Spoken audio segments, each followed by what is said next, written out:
That's Candace. Affected by this terrible tragedy, we want to let you know that from all of us at Delta, you are in our thoughts and prayers. And God bless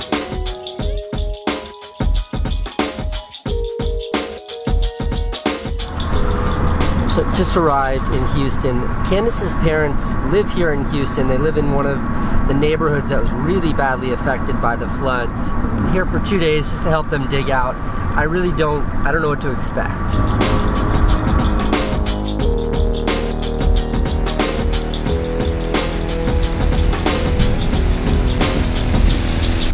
It's this house here. You can pull in if you want. His come save me sheet. This is what he put up? Yeah. For help? Yeah. The smell is just gross, isn't it? Yeah. The bed floated away. The floor just flipped over. I just can't believe the power of water. Like, the furniture has been dragged all over the house. This is the floor? Yeah. But, like, look how gnarly. Like. So this was completely underwater. Yeah. This was the last place he was before he went to the kitchen. What's the plan? Just tear the house down to the... Pay to tear the whole house down. Look. Oh, shame. That's Candace from middle school. So gross. Oh.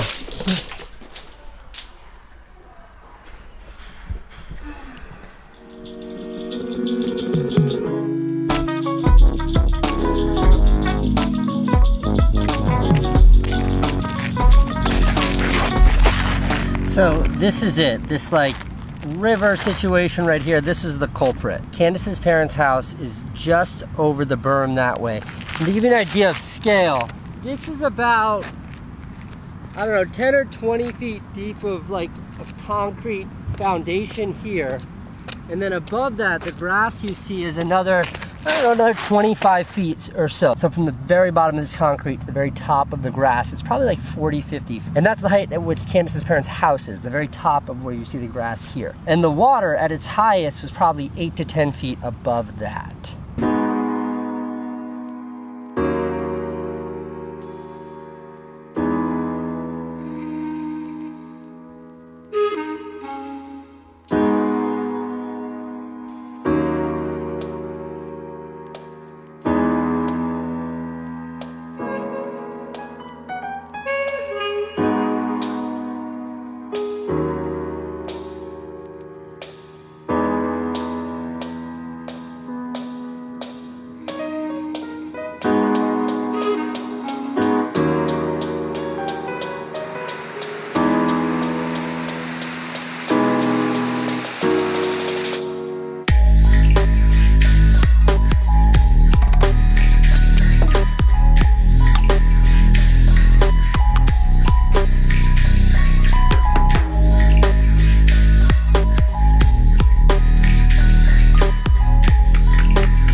Candace's grandmother here in 1966. This is from South Africa. And this is Candace's mom.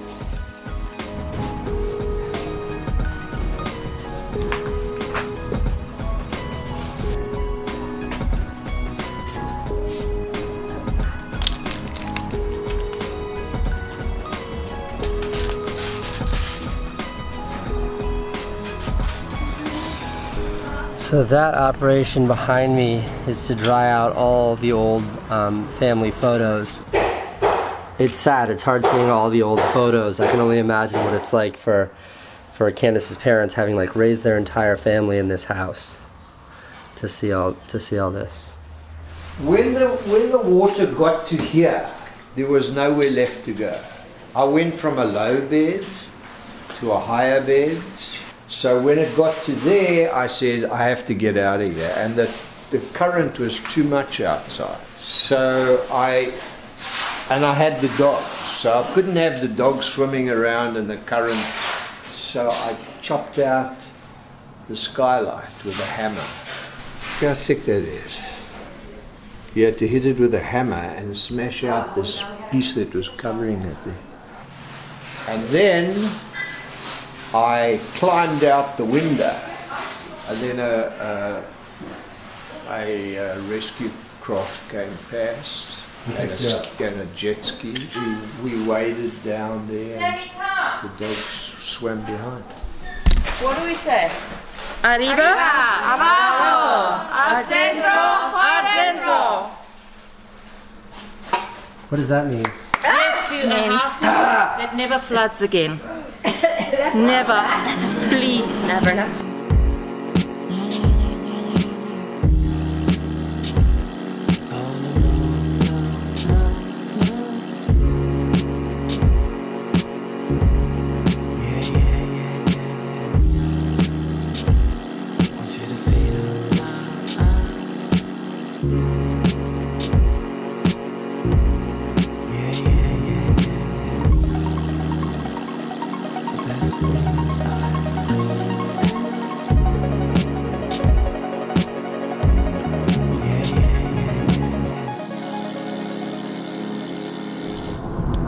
So it's Saturday now, it's tomorrow.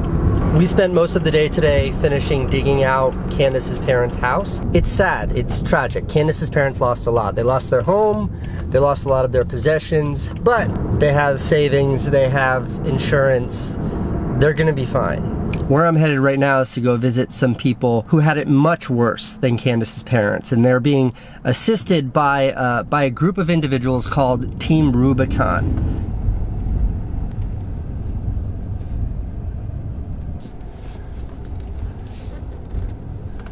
There's Brian there. Brian? What's up, dude?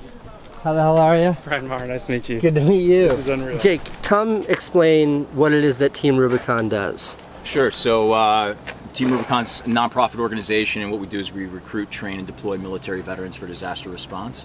So we take the men and women who've been serving in the U.S. military, we combine their skills and experience with first responders like firefighters, police officers. We send them into positions like this where they're helping people, as we like to say, on their worst day. And in doing so, we see that these military veterans are finding this sense of purpose again that really reinvigorates them as, they transition out of the military. So as you can see behind me, we found a family here in a suburb of Houston. This home lacked insurance, but for us, it's particularly special when we can help a fellow veteran out. This was furnished, this was somebody's home less than 7 days ago. So 7 days ago, they went to sleep. They knew the hurricane was coming.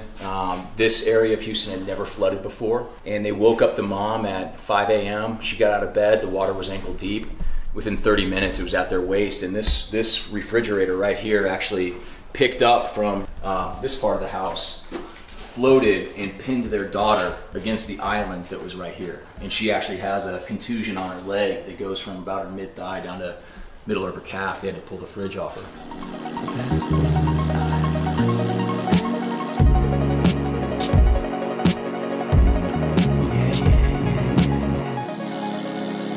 First, we had to take all the furniture, all the clothes, all the knickknacks, everything, every possession that this family owned, and take it out to the curb. Where's the family now? What's the family doing now? So the family's staying at a Hilton hotel. We had a gentleman come through, and he wanted to meet the family. Came in, and when he learned that they were staying at a Hilton, they expressed that they couldn't even really afford it for $150 a night. And the guy asked if he could pay for it. He handed him, $4,000 right there, just to make sure they didn't have to come out of pocket. It was, it was the first time we saw the man who owned the home, this Navy vet. It was the first time we actually saw him break down and cry. It was pretty powerful. Like a waterfall in my head, like a river that is never running dry, like my favorite bar of chocolate,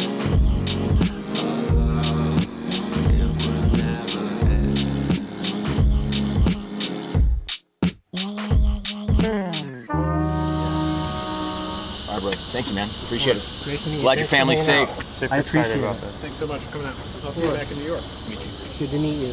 Thanks for coming out. Thank you. Yeah. Nice to meet you. Yeah. Take care.